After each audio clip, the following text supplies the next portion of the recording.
दिल क्या है जो अफसाना है, दिल जो के पैमाना।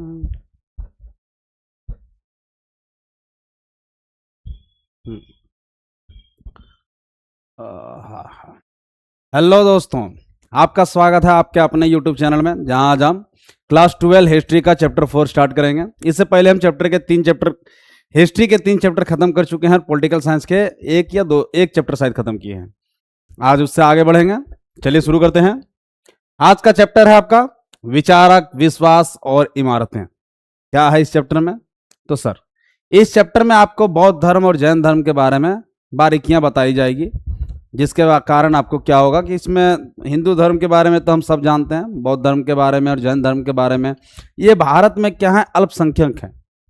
तो ये दोनों धर्म का जन्म भारत में भले ही हुआ है, लेकिन हर एक लोगों को इसके बारे में पूरा तरह से जानकारी नहीं होती है। तो इसलिए क्या है, सरकार चाहती है, लोग चाहते हैं कि आप उसके बारे में कम से कम बेसिक जानकारियां आपको होनी चाहिए इन धर्मों के बारे में। तो इसीलिए आज हम आपके सामने बौद्ध धर्म और जैन धर्म को लेके आए हुए हैं, जहाँ पे हम बौद्ध धर्म के बारे में आज शुरुआत करेंगे बौद्ध धर्म का, जिसमें आज बौद्ध धर्म के बारे में सारा कुछ बताएंगे। इसकी शुरुआत कहाँ से हुई, इसकी स्थापना किसने किया, ये कैसे विकसित हुआ, ये पॉपुलर कैसे हुआ, कितने देशों में फैला, और अंत में बौद्ध धर्म में क्या हुआ, कहाँ कहाँ बंटवारा हुआ, ये सारा कुछ आज आपको यहाँ पे डिटेल में बताया जाएगा। चलिए शुरू करते हैं। शुरुआत है बौद्ध धर्म। तो सर, पहले से ही हम जानते हैं कि बौद्ध धर्म की शुरुआत कौन किया था? गौतम बुद्ध ने। जन्म कहाँ हुआ था, कब हुआ था? 563 ईसा पूर्व में। जन्म स्थान लुम्बिनी। पिता राजा शुद्धोधन और माता रानी माया देवी। देखिए होता क्या है, इनकी माता माया देवी का जन्म, इनके जन्म के 7 दिन के अंदर ही उनकी मृत्यु हो जाती है। अब इतना छोटा बच्चा और इनकी माँ का देहांत हो गया, तो क्या किया जाए ऐसा कि इनको प्यार मिलता रहे। जैसे होता क्या है ना, लोगों को आज भी देखा जाता है कि सौतेली माएँ आज भी अपने बच्चे के जैसा अपने सौतेले बच्चे को प्यार नहीं दे पाती। तो यहाँ पे राजा सुद्धोधन को डर था कि कहीं मान लें कि अगर हम दूसरा विवाह कर लेते हैं और वो इसको अपनी माँ के जैसा प्यार ना दे पाए तो इसलिए अंत में क्या डिसीजन लिया जाता है, वे क्या करते हैं, इनकी मौसी, क्या है नाम, माँ गौतमी, इनसे विवाह कर लेते हैं। इनकी मौसी से इनके पिताजी विवाह कर लेते हैं और इनको क्या होता है कि नई माँ मिल जाती है। मतलब मौसी भी है और माँ भी है। इनकी माता माया देवी की मृत्यु इनके जन्म के 7 दिन बाद ही हो गई, और इसके बाद इनका पालन पोषण इनकी दाई माँ गौतमी द्वारा किया गया। बचपन में इन्हें सिद्धार्थ कहा जाता था और इनका बचपन सभी सुखों से समृद्ध था।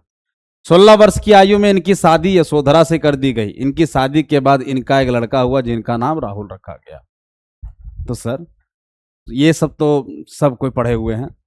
फिर महलों में रहने के कारण सिद्धार्थ को बाहर की दुनिया को ज्यादा नहीं देखा था। एक बार जब वह महल से बाहर गए तो उन्होंने एक वृद्ध व्यक्ति, एक बीमार व्यक्ति, एक शव, मृत शरीर और अंत में एक शांत सन्यासी को देखा। देखिए हुआ क्या था, राजा का बेटा था, बहुत ही लाड़ प्यार से पला बढ़ा था। उस समय क्या हुआ, एक साधु आए हुए थे इनके दरबार में, और इनका हाथ देख के इनके पिताजी को बोल दिए थे कि एक समय ये एक बहुत बड़े वैराग्य जीवन जिएंगे या संत बनेंगे, जो दुनिया में बहुत ज्यादा ख्याति पाएंगे। तो राजा को थोड़ा डर लग गया कि हमारा इकलौता बेटा, अच्छी चीज है कि पूरे दुनिया में इनका नाम होगा, वैराग्य जीवन, साधु बहुत बड़े बनेंगे, लेकिन है तो इकलौता, अगर ये चला गया तो फिर हमारा शासन कौन चलाएगा, हमें बुढ़ारी में कौन देखेगा। तो इसीलिए क्या करते हैं राजा शुद्धोधन, इनकी विवाह 16 साल की आयु में ही यशोधरा से कर देते हैं, ताकि क्या हो कि अगर सांसारिक जीवन में ये घुस जाएंगे तो क्या होगा, वैराग्य का दिमाग में आएगा नहीं। थोड़ा सा ऐसा होता तो है। लेकिन क्या हुआ कि कभी नहीं घूमने जाते थे तो लोगों के बारे में जानकारी नहीं थी। एक बार किसी कारणवश घूमने निकल गए। अब घूमने निकले तो 4 चीजें ऐसी देखें जो इनके क्या हुआ कि विचार को ही परिवर्तित कर दिया, दुनिया के बारे में इनका सोच बदल दिया। वे 4 चीज क्या क्या थे? वृद्ध व्यक्ति, बीमार व्यक्ति, शव और एक सन्यासी। क्या बदलाव इनके शरीर में या इनके दिमाग में आया था। तो सर देखिए, वृद्ध व्यक्ति को देख के इनके दिमाग में आया कि मनुष्य की जर्जर अवस्था और कमजोरी का बोझ, कि मनुष्य एक समय कमजोर होगा ही होगा और ये इनकी आखिरी स्टेज है। गरीबी बोलते हैं। हमारा मनुष्य क्या, हमारा शरीर क्या है, नश्वर है। फिर है बीमार व्यक्ति, बीमार व्यक्ति से जाने ये क्या, शरीर की पीड़ा और असहायता का एहसास। उस समय लोग बीमार उमार पड़ते थे, कोढ़ उड़ आ जाता था तो अपने रिश्ते नाते भी अपना नहीं मानते थे, उन लोग को एक गुहाल घर में डाल देते थे और वहीं पे खाना पीना देते थे। लोगों को लगता था कि कुष्ठ रोग क्या है, कि पिछले जन्म का पाप है, इसलिए उनको अपनापन नहीं देते थे, उन लोग को दूर हटा देते थे परिवार से। तो ये सब चीज भी वहां दिखता था। फिर है शव से क्या ये जाने कि जीवन का अंत निश्चित है, जो सांसारिक मोह का अंत करता है। जैसे पैसा कमाना है, बहुत कमाना है, घर बनाना है, बिल्डिंग खड़ा करना है, बहुत कुछ दिमाग में चलता है। ये सब कब तक, जब तक हम जिंदा हैं। मर गए एक लाश हो जाते हैं। फिर वही जिसके लिए इतना सब कुछ किए वो क्या करेगा, लकड़ी जुगाड़ करेगा और शमशान घाट में बैठ के बोलेगा जल्दी कीजिए थोड़ा लेट हो रहा है। तो ये चीज उनको वहां देखने मिला। फिर सबसे अंत में दिखा सन्यासी। सन्यासी को देख के ये क्या दिखे कि दुखों से मुक्ति का मार्ग यही है और वैराग्य जीवन। इन घटनाओं को देखने के बाद बुद्ध का मन सांसारिक मोह माया से पूरी तरह से विरक्त हो गया, टूट गया, और उन्होंने सत्य और दुख मुक्ति की खोज में 29 वर्ष की आयु में अपना राजपाट सब त्याग दिया और अपने अनेक जगहों पर घूमे और अंत में मगध राज्य के क्षेत्र में गए। देखिए ये है, ये तो है ही। फिर है 35 साल की उम्र में बौद्ध को ज्ञान की प्राप्ति हुई, जिसे निर्वाण कहा गया। इन्होंने अपनी पहली शिक्षा सारनाथ में दी और इन्हें धर्म चक्र परिवर्तन कहा गया। क्या हुआ, वैराग्य जीवन अपना लिए, घर उर त्याग दिए, उसके बाद पूरा दुनिया घूमना शुरू कर दिए। पूरा दुनिया घूमने लगे, शिक्षा ग्रहण करने लगे। शिक्षा ग्रहण करते करते क्या हुआ, अंत में मगध राज्य पहुंचे। मगध राज्य में पहुंच के क्या हुआ, वहां पे एक पेड़ के नीचे बैठे और वहां पे बौद्ध की ज्ञान की प्राप्ति हुई और इसी ज्ञान की प्राप्ति को कहा गया निर्वाण। और जब ये पहली शिक्षा सारनाथ में दिए तो ये शिक्षा देने का प्रक्रम है, उसे ही कहा गया है धर्म चक्र परिवर्तन। फिर है 483 ईसा पूर्व कुशीनगर में 18 साल की आयु में बौद्ध की मृत्यु हो गई और जिसे महापरिनिर्वाण कहा गया। देखिए याद रखिएगा, ज्ञान की प्राप्ति, निर्वाण, पहला शिक्षा जो प्रवचन दिए वो धर्म चक्र परिवर्तन, तीसरा जो मर गए महापरिनिर्वाण। ठीक है सर। बौद्ध धर्म में ज्ञान का विकास। अब सर बौद्ध धर्म में क्या है कि शिक्षा किसे बनाए, शिक्षक गुरु किसे अपना माने, उसका एक अपना वहां तरीका था। क्या तरीका था, बौद्ध धर्म के दौर में अलग अलग शिक्षक आपस में वाद विवाद वितन द्वारा ज्ञान प्राप्त किया करते थे। ऐसा नहीं है पहले अभी के जैसा कि कॉपी किताब ले लिए, जे पढ़ा रहा है डॉक्टर मास्टर साहब लिख लिए और घर में जाकर बना लिए, हो गया पढ़ाई खत्म। वहां ऐसा नहीं था। वहां पे क्या है, दो बड़े बड़े जानकार लोग मिले, एक दूसरे से क्या हुआ, वार्तालाप किए। जो इनको जानकारी प्राप्त है इनको मिल गया, इनकी जानकारी इनको मिल गया, बगल में बैठे बैठे जो लोग हैं उन लोग को भी थोड़ा बहुत जानकारी मिल गया। इसी प्रकार से ज्ञान का प्रसार होता था। पहले इसी तरह लोग करते थे, अभी के टाइम का जैसा नहीं। फिर क्या है, इस दौर में अलग अलग शिक्षक अपने अनुयायियों के साथ अलग अलग जगह पर भ्रमण करते थे और अन्य शिक्षकों से चर्चा किया करते थे। यहाँ क्या था, गुरु जो थे अपने शिष्य को लेके चल देते थे घूमने के लिए। घूमने चल दिए, जहां मन किया घूम रहे हैं, भिक्षा मांग लिए, भिक्षा मांग के कहीं रुक गए, खाना पीना खा लिए, और उसी प्रकार से दूसरा कोई टोला घूम रहा है जहां गुरुजी और उसके चेले लोग घूम रहे हैं। तो उसके साथ इन लोग क्या करते थे, बैठ के वार्तालाप करते थे, बात विचार करते थे, दुनियादारी के बारे में बात करते थे, ज्ञान के बारे में बात करते थे, कहाँ क्या हो रहा है। तो इससे क्या होता था, एक दूसरे के साथ वे ज्ञान का आदान प्रदान करते थे और इसी प्रकार से शिक्षा ग्रहण होता था। शिक्षकों की चर्चा में जो शिक्षक सामने वाले को अपनी बातों को समझा देता था और उसकी सहमति प्राप्त कर लेता था, उसका गुरु बन जाता था। यह चर्चा कुटी गारशाला में होती थी। अब सर क्या है, शिक्षक में जो भी मान लीजिए दो शिक्षक चर्चा कर रहे हैं, चर्चे में मान लीजिए वो कोई सवाल है जो उनको नहीं समझ में आया या उनकी जानकारी जिज्ञासा है और हम उस सवाल को बहुत बेहतर तरीके से उसे समझा दिए, तो वो क्या होगा कि वो आदमी हमें अब अपना गुरु मान लेगा और वो हमारे साथ अब जाना शुरू करेगा, हमारा शिष्य बन के। ये पहले होता था, तो इसमें भी उसी प्रकार से होते थे और यहीं से गौतम बुद्ध गुरु बने थे। यह चर्चा कुटीगार शाला में हुआ करती थी। एक छोटा सा जगह होता था जिसे जैसे नुकीली छत वाली झोपड़ियों को कुटीगार शाला कहा जाता है, ऐसे बना हुआ होता था पूरे तरह से गोल। लोग उसके नीचे बैठते थे, एक दूसरे के साथ वार्तालाप करते थे। गौतम बुद्ध और महावीर भी ऐसे ही शिक्षकों में से एक थे। तो सर गौतम बुद्ध जो पहले आप फेमस हुए हैं, किसी प्रकार कैसे समाज में गुरु बन गए? आप गुरु बने कैसे, इसका सबसे बड़ा उदाहरण होगा कि आप अपना ज्ञान कितना आपका विस्तारित है, कितना आप ज्ञानी हैं। तो कोई सवाल पूछा होगा, ये समझाए होंगे, अच्छे से एक्सप्लेन कर दिए होंगे, सांसारिक जीवन के बारे में हो या कुछ भी मोह माया के बारे में हो या जो भी रीजन रहा हो, तो वहां पे वो क्या हुआ, अपना ज्ञान बताएं, लोगों को समझाएं कि चीजें क्या है, उसको एक्सप्लेन किए, सामने वाला समझ गया तो वो अपना गुरु मान लिया। अब उसके बाद गुरु बन लिया, चला चपाटी लेके गौतम बुद्ध घूमने लग गए, भिक्षा मांग रहे हैं, जहां बैठे धर्म ब्रह्म का प्रवचन देने लगे, लोगों को समझ में आने लगा, धीरे धीरे लोग जुड़ने लगे। इसी प्रकार से क्या होता है, धर्मों का प्रसार होता है। तो इसी प्रकार से गौतम बुद्ध और महावीर दोनों ही शिक्षक थे, जो इसी प्रकार से क्या हुआ, पूरा दुनिया में ख्याति प्राप्त किए थे। फिर है गौतम बुद्ध की शिक्षाएं। तो बुद्ध की शिक्षाओं में सबसे मुख्य 4 आर्य सत्य और 8 मार्ग हैं। अब क्या है ये 4 आर्य सत्य? तो सर दुनिया दुख और कष्ट से भरी हुई है, ये इसका सत्य था पहला। दूसरा सत्य क्या था, सभी पीड़ा का केवल एक ही कारण है, क्या? इच्छा।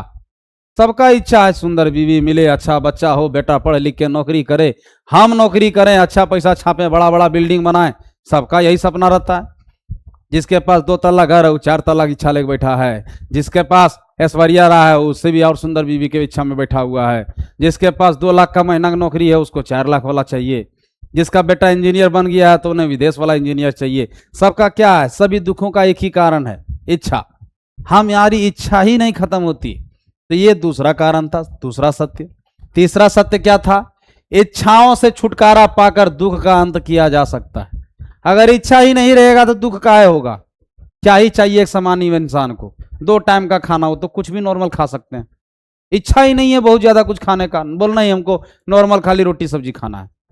जब इच्छा ही नहीं है, घी लगाना है, बटर लगाना है, रेस्टोरेंट में बैठ के खाना है, तो फिर हमारे पास क्या होगा, दुख ही नहीं रहेगा, जो है उसी में संतुष्ट रहेंगे। और चौथा सत्य क्या था, और इच्छाओं का अंत 8 तरीकों से किया जा सकता है। कौन कौन? 8 मार्ग दिया हुआ था उन इच्छाओं को खत्म करने का। क्या था? सही विचार, सही विश्वास, सही बात, सही कर्म, सही जीविका, सही प्रयास, सही स्मृति और सही समाधि। सही विचार होना चाहिए, गलत विचार नहीं होगा तो इच्छाएं ज्यादा नहीं होगी। सही विश्वास, लोगों पे विश्वास होना चाहिए, चाहे अपने पे विश्वास होना चाहिए। सही कर्म, सही बात, बातें अच्छी करनी चाहिए, बुरी बातें ना करनी चाहिए। सही कर्म, अच्छे काम करने चाहिए, लोगों को दुख नहीं पहुंचाना चाहिए। सही जीविका, एक इज्जतदार ईमानदार काम करना चाहिए, ऐसा नहीं कि जाके महुआ दारू बेचने लग गए हैं सर। सही प्रयास, प्रयासरत होना चाहिए लेकिन गलत तरीके से नहीं। बोला ऐसा नहीं, प्रयास तो खूब किए सर, तब वो जेल चल गया था। सुअर ताला तोड़ने प्रयास करेगा तो मारवे करेगा पुलिस वाला रही।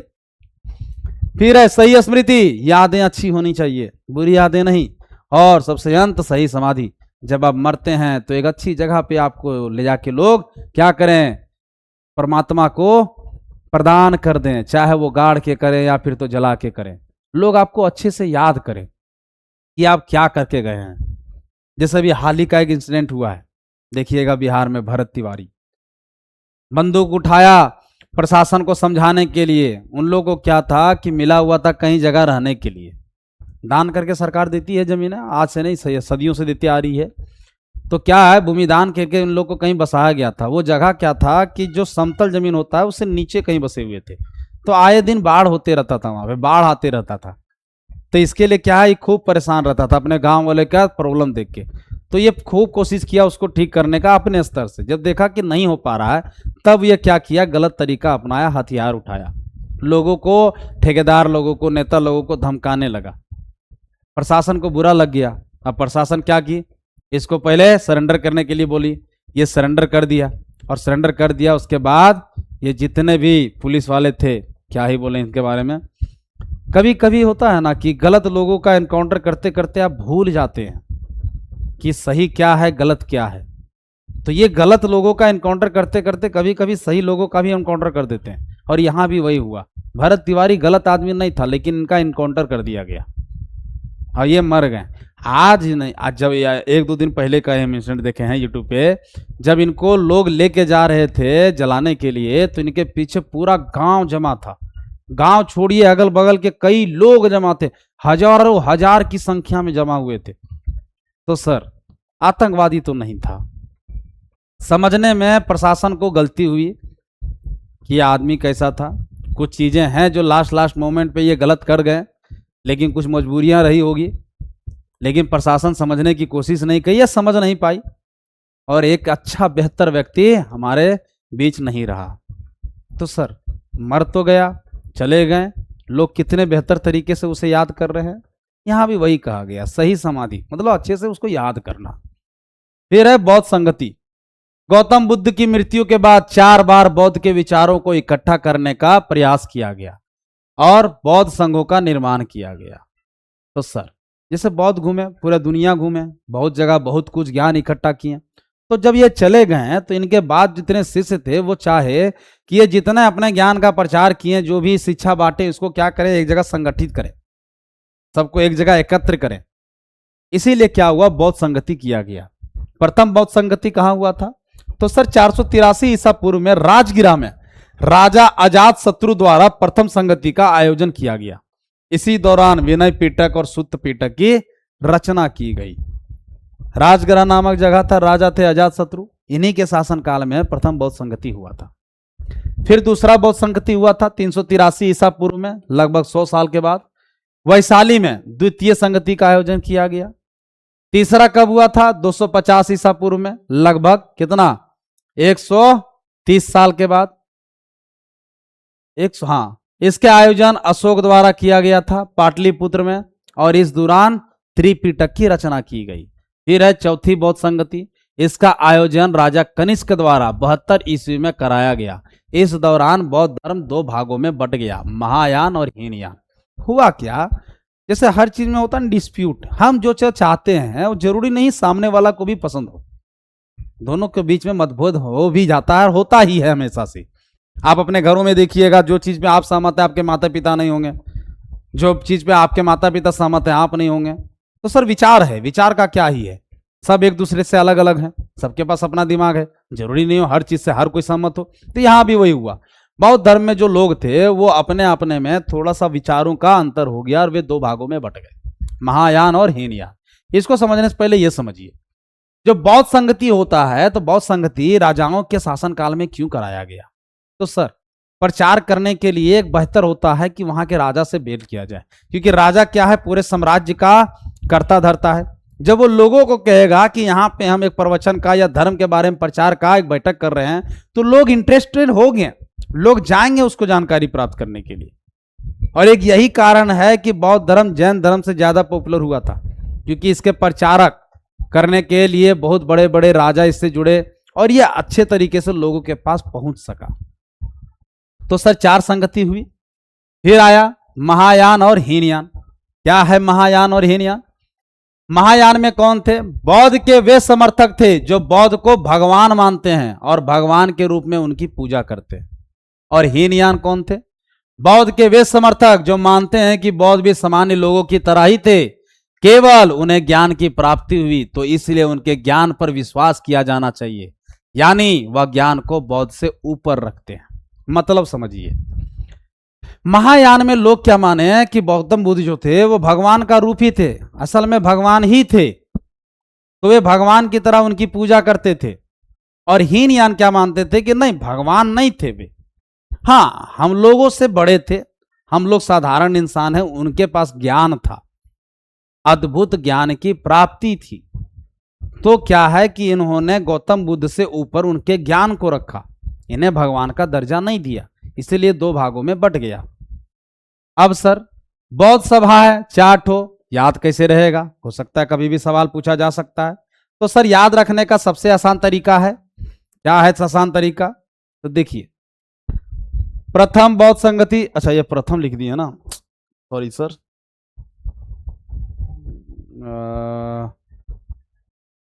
क्या हो गया, चलिए हटाइए।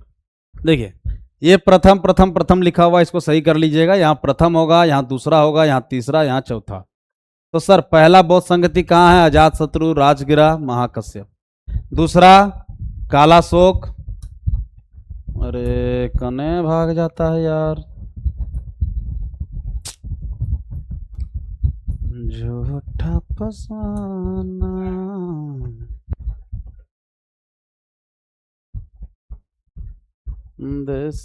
देखिए सर इसको कैसे याद आएगा? तो सर इसका सबसे अच्छा याद करने का तरीका है रावैपाकु। रावैपाकु मतलब क्या? जगह।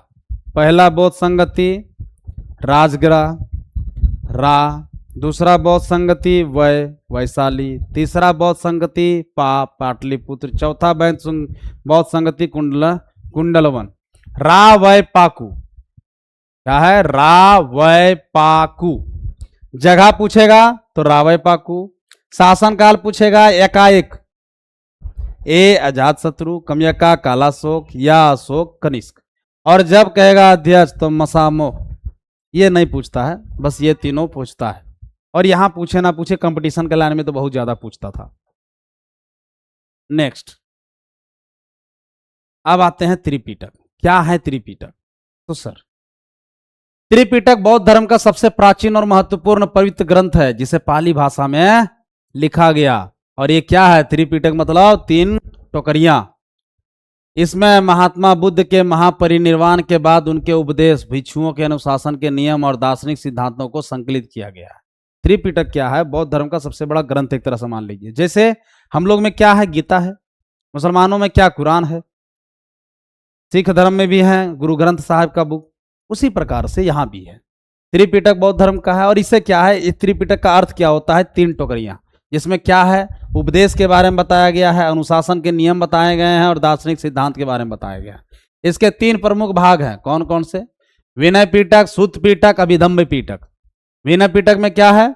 इसमें बौद्ध भिक्षु और भिक्षुणियों के लिए मठवासी नियम, आचार संहिता और दैनिक जीवन के अनुशासन के निर्देश दिए हुए हैं। सुत्त पिटक में क्या है? भगवान बुद्ध द्वारा दिए गए उपदेश, प्रवचन और कहानियों का संग्रह है। यह बुद्ध के संवादों का सबसे बड़ा संकलन है। और सबसे अंतिम अधिधम्म पिटक, यह बौद्ध धर्म के दार्शनिक और मनोवैज्ञानिक सिद्धांत को व्याख्या और टीका करता है।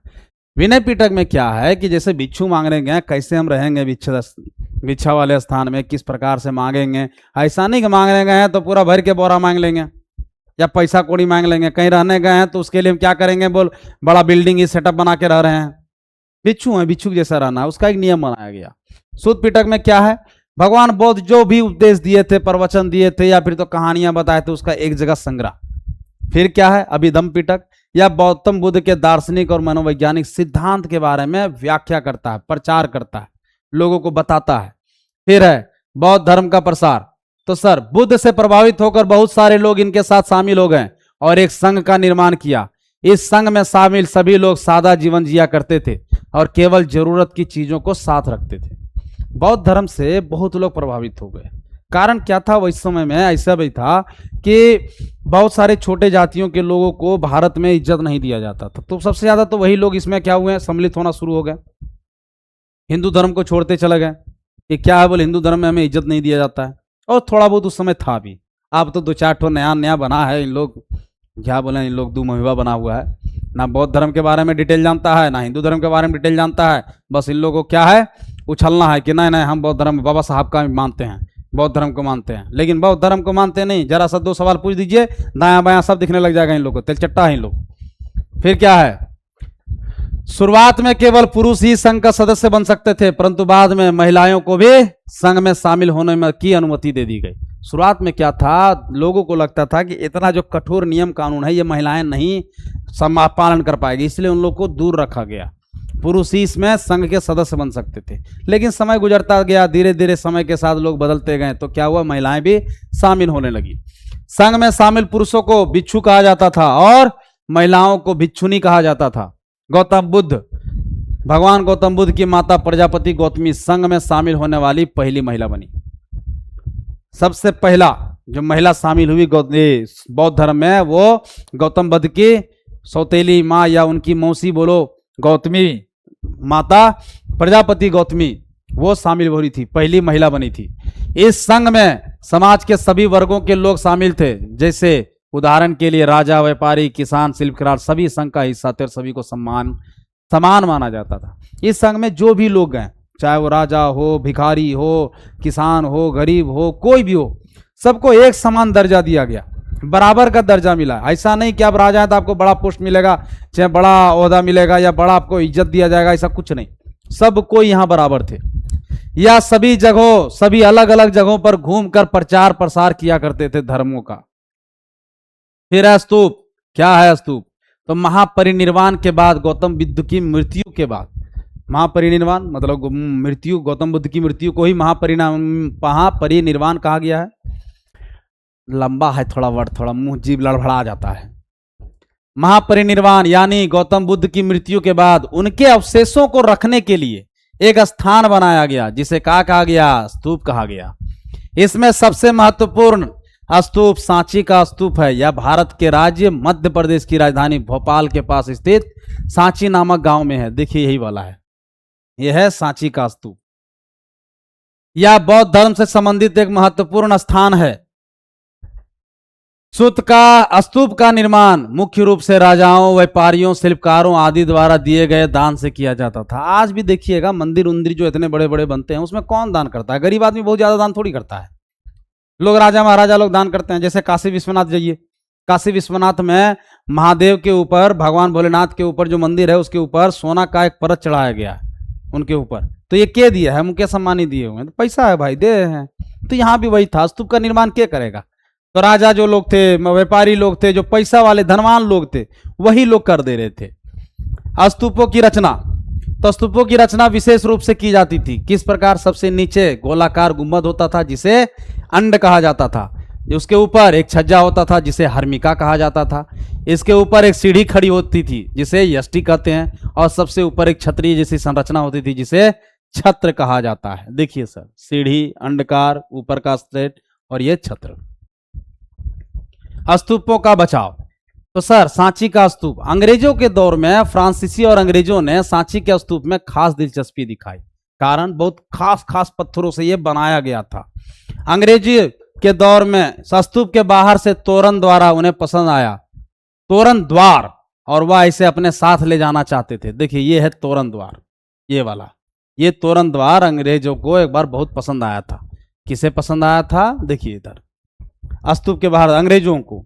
परंतु उस समय वहां की रानी शाहजहां बेगम द्वारा इस जगह की रक्षा की गई, जिन्होंने तोरण द्वार की प्रकृति बनवाई और अंग्रेजों को सौंप दी। यह प्रकृति बिल्कुल तोरण जैसी थी। इस तरह से उन्होंने सांची के स्तूप की रक्षा की, साथ ही साथ उन्होंने वहां पर एक अतिथि गृह और संग्रहालय का निर्माण करवाया। जैसे अंग्रेज लोग क्या था, शौकिया चढ़ाता, देखा पसंद आ गया और हमको चाहिए।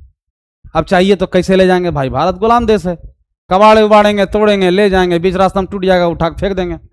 उन लोग को उतना थोड़ी था।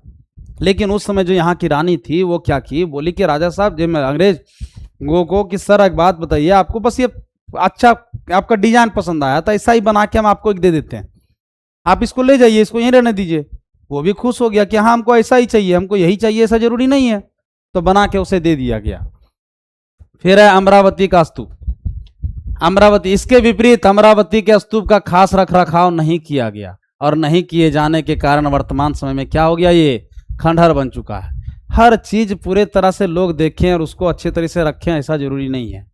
आज भी देखिएगा, कहीं भी जाइएगा, ध्वजाधारी जाइए या फिर तो और भी कोई छोटे छोटे मंदिर जाइए, पारसनाथ जाइए, लोग क्या करते हैं, दो चार को बेहुदे लोग हैं वहां पे, क्या करते हैं, उसको बिगाड़ते रहते हैं, अपना नाम लिखते रहेंगे, संग, लव, डियर। तो वो क्या करते हैं, उनका नाम ये अमर नहीं हो रहा है। आदमी जे देख रहा है उसको छोड़िए, क्या गाली दे, पुराने समय में लोगों को ऐसा लगा कि स्तूप के नीचे खजाना है और यह सोचते हुए उन्होंने वहां पर खुदाई शुरू की, जिस वजह से यह प्राचीन स्तूप खंडहर बन गया। लोगों को लगा कि इस प्रकार जो बनाया गया है इसका मतलब इसके अंदर खजाना भरल होगा। तो खजाना भरल होगा तो काम करते हैं कबाड़ो, हमारे बाप का क्या जाता है, तो कबाड़ के निकाल लेंगे जो मिलेगा। कबाड़ आ गया, पता चला कुछ नहीं निकला, लेकिन ये क्या हो गया, खत्म हो गया। चलिए आज यहीं पे खत्म करते हैं।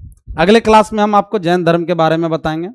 आई होप आपको पसंद आया होगा। इसी तरह बने रहने के लिए हमको लाइक कीजिए, सब्सक्राइब कीजिए और फॉलो कीजिए। चैनल का नाम है द स्टडी ठिकाना। धन्यवाद।